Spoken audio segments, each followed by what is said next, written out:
They thought it was over. They thought she would crawl back into silence. Broken, humiliated, forgotten. But what they didn't know was that the woman they mocked in that restaurant had just made a decision. A quiet, dangerous decision. And decisions made in pain, those are the ones that change everything. Brief pause. Let it breathe. Welcome back. If you missed part 1, I'll leave the link below, because what happens in this episode will not make sense without it. This is part 2 of They Mocked Her in a Restaurant. And I promise you, by the end of the story, you will understand why some people should never underestimate a woman who has nothing left to lose. Before Ada's story continues, I need you to do something, like this video, subscribe to this channel, and turn on your notification bell, because the people who sleep on this channel are always the ones asking, wait, when did part 3 come out? Don't be that person. Subscribe now, and let's watch Ada rise together. The door closed behind him, and the room stayed frozen, like nobody could remember how to breathe, like the air itself was still processing what had just happened. Ada stood in the middle of it all, still, quiet, her apron slightly wrinkled, her eyes still wet, but something about her was different now. Even she could feel it. The room that had laughed at her just 30 minutes ago was now completely silent, and not the comfortable kind of silence.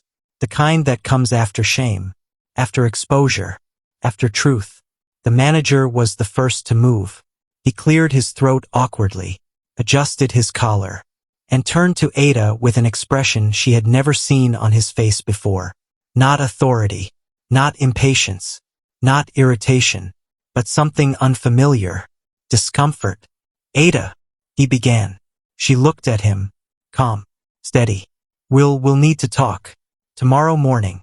First thing. She nodded once. Of course. And then she did something she had never done before in that restaurant.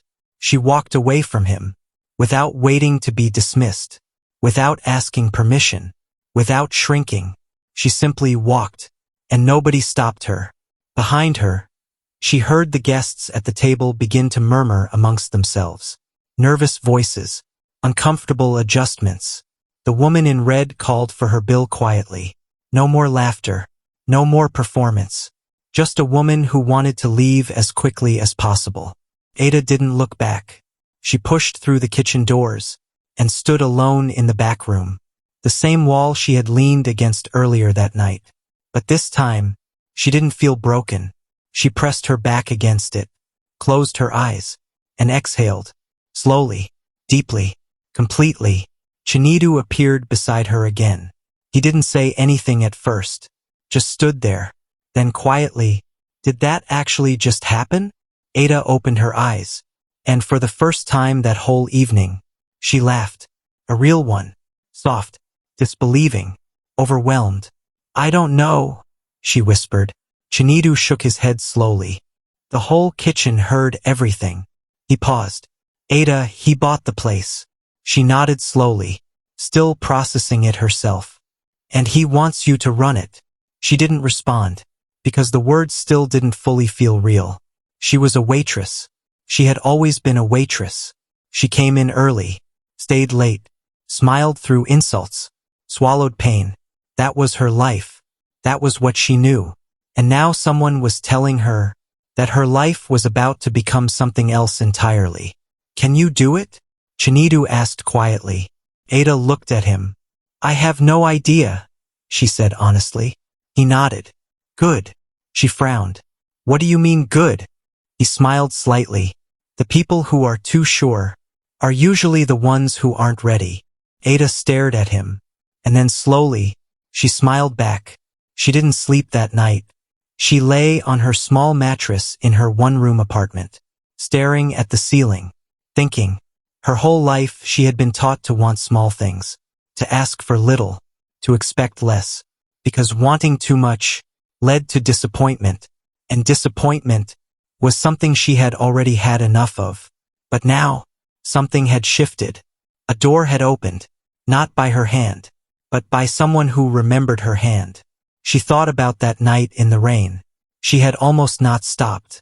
She almost walked past him like everyone else. but something in her wouldn't allow it. Something quiet, something stubborn, something that refused to look away from another human being in pain. And now, that same something was being handed back to her, multiplied. She pressed her palms against her eyes. God, was this real? The next morning, Ada arrived at the restaurant earlier than usual. Before the other staff, before the manager, before anyone, she stood outside the entrance for a moment, looking at the building differently. For years, it had felt like a place she barely belonged, a place that tolerated her presence, a place where she was invisible unless she made a mistake. Now, she was being asked to lead it. She exhaled slowly and walked in. The manager arrived 20 minutes later. He found her already inside, sitting at one of the tables, notepad in front of her, pen in hand. He blinked. Ada, you're early. Yes, she said simply. He sat across from her, and for the first time in all the years she had worked there, he didn't sit at the head of the table. He sat beside her. Equal. I received a call this morning, he said carefully, from his office. Ada looked up. He's serious, the manager continued. The ownership transfer is already in motion. Silence. And he's requested that you be formally appointed as general manager. The title landed differently than she expected. Not with excitement, with weight. I want you to know, the manager said slowly. I'm sorry. Ada studied him. For last night? She asked quietly, but she shook her head slightly. Last night wasn't just last night, she said. He paused. She held his gaze. It was every night. He had no response to that, and she wasn't looking for one. I'm not here to make this difficult, she continued. Her voice was steady, mature. Even she was surprised by it. I'm here because someone believed I could do this. Pause. And I don't intend to prove them wrong. The first week was harder than she imagined. People talked. Of course they did. Staff members who once ignored her now watched her every move. Some curious, some doubtful, some quietly waiting for her to fail. There were moments she doubted herself completely. Moments she stood in the office, her new office, and thought, what am I doing here? There were spreadsheets she didn't understand. Supplier calls that intimidated her. Staff meetings where she could feel the eyes of people who didn't believe in her. She made mistakes, small ones, but enough to notice, enough to sting. One evening, she sat alone in the office after everyone had gone home. And for the first time since that night, she cried. Not from humiliation, not from pain, but from pressure, from the fear of falling short, from the weight of a chance she hadn't asked for but desperately wanted to keep. She wiped her eyes, took a breath, and opened the next report, because that's what she had always done. When life was hard, she didn't stop. She kept going. On the 8th day, he came back. No announcement. No crowd. No drama. Just a quiet entrance. The same calm presence. The same controlled energy. Ada was in the middle of briefing the morning staff when she looked up and saw him standing near the entrance. Watching. Not interfering. Just watching. She finished the briefing, dismissed the staff, and walked toward him. Neither of them spoke immediately. He looked around the restaurant slowly, taking it in. How has it been? He finally asked. She considered giving a polished answer. Professional one. But then she remembered, this was the man who had stood in the rain, and who had never pretended since. Hard, she said honestly. He nodded. That's normal. She tilted her head slightly. Did you expect me to struggle? A slight smile.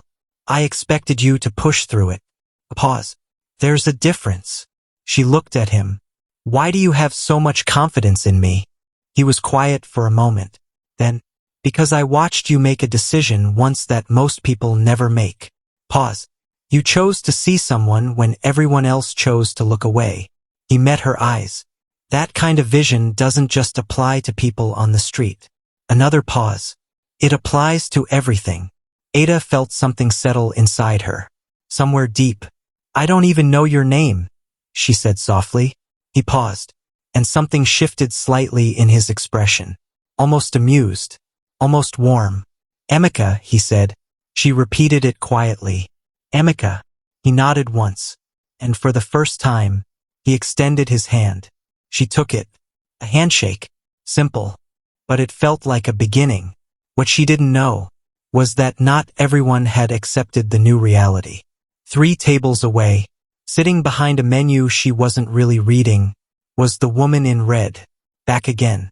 Different dress. Same energy.